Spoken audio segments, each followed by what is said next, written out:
Canada Media. I am James Kuzno, coming to you from Vancouver, British Columbia, Canada. There's a lot of speculation over the incident that saw an assassination attempt at a Donald Trump rally.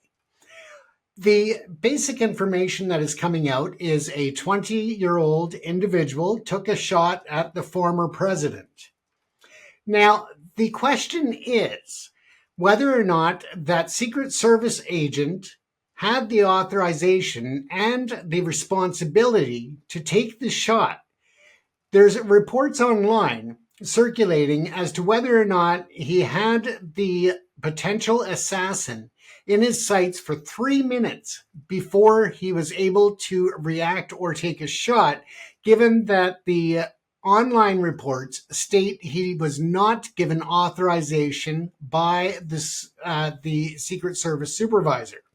Now, according to the use of force policies by the Department of Homeland Security, he did not need to wait in order to take the shot. Now, whether or not there's an unwritten policy is something completely different and definitely needs to be looked at. But in terms of the official policy, which I'm going to bring up on the screen and share with you now, we're just going to take a brief look at a memo that had been sent out. Now, here is the use of force policy and memorandum. So now you can see it on your screen here. This is policy statement 044-05. This was released September the 7th in 2018, and it was sent out by Claire M. Grady. Now, I'm going to skim through it to get to a couple of important parts, but I'm going to do it slow so that if you would like, you can pause on your screen, or you can always send us an email, smile@propixcanada.com, and it'll be on your screen. If you would like to get a copy of this memo in which it highlights the standards and the directives for use of force.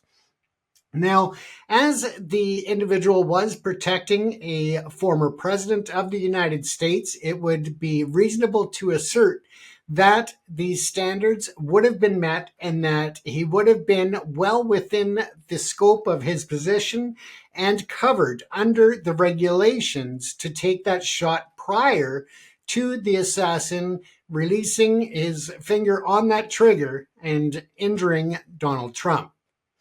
Now, regardless as to how people feel about Trump or any other individual, I strongly suggest and ask that it be a peaceful protest. And that could be participating in public protests and rallies. That could be peacefully going to the ballots and casting your vote when the time is right to do so. There's so many ways to have your voice heard and to share your concerns or your support for any political party or individual. So please remember to use common sense and whatever side you're on, support or demonstrate peacefully. So let's take a look here. There are a lot of different reasonable force and other tactics that they want to use for de-escalation of situations. Now, this would not have been a factor or even an option given the distance between the snipers and the individual. Now, also to look at the announcement of police officers and for them to identify themselves also could have been foregone in terms of reasonable actions that are to be taken to protect the president or any other individual, preserving life and the safety of a president, of a Secret Service agent, another LEO or law enforcement officer, or a member of the public. So what's going to be highlighted here is that DHS LEOs are permitted to use force that is reasonable in light of the totality of the circumstances. This standard does not require LEOs to meet force with equal or lesser force.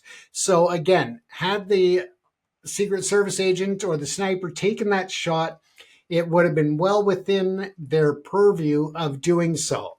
It also states here that Department of Homeland Security law enforcement officers do not have a duty to retreat to avoid the reasonable use of force, nor are they required to wait for an attack before using reasonable force to stop a threat. Now, an individual with a weapon on the roof of a building where the former president is speaking is definitely a realistic and credible threat. The actions definitely would have been justified for this individual to take the shot if it is in fact true that this individual waited 3 minutes without authorization to take the shot. Why was he waiting for authorization? Again, they are not, according to this policy, required to wait for that authorization. Instead, it's quite the opposite. They have an obligation to take this shot if that's what's required to preserve life and safety of the former president, of a fellow law enforcement or security officer, or any member of the public. The imminent threat was definitely there. The level of evidence and credibility on that threat is very clear to everyone. When you take a look about the identification, again, the reasonable attempts to identify oneself as a law enforcement officer here in section D at the bottom of this list is that they can avoid or they can forego that if doing so would result in the commission of a crime, allow for a subject's escape, or result in the destruction of evidence. Well, in this case, it would have definitely resulted in the commission of a crime, and a very violent one at that, that could affect and impact history as it is. Now, there are so many other exigent circumstances and so forth that you can look at here, but the basics as to what we've covered is that they are allowed to take the shot, and by doing nothing for that 3 minutes actually is not what the Secret Service is there for. They are to take action to stop a credible threat, and if their supervisors or the agents in charge do not give an authorization, they still should act and deal with the ramifications. In this case, definitely and very clearly would have been justified in foregoing that consent.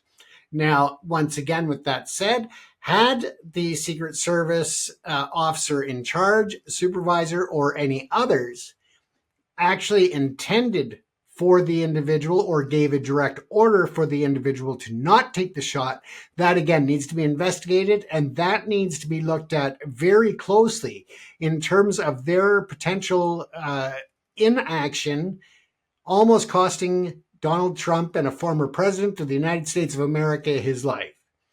Please feel free to share your comments down below, share your opinions, and we know that there's a lot of conspiracies out there right now, but let's deal with facts. And what do you think? Do you think that the sniper should have taken that shot with or without authorization from above? Once again, you're watching ProPix Canada Media. I'm James Kuzno in Vancouver, British Columbia.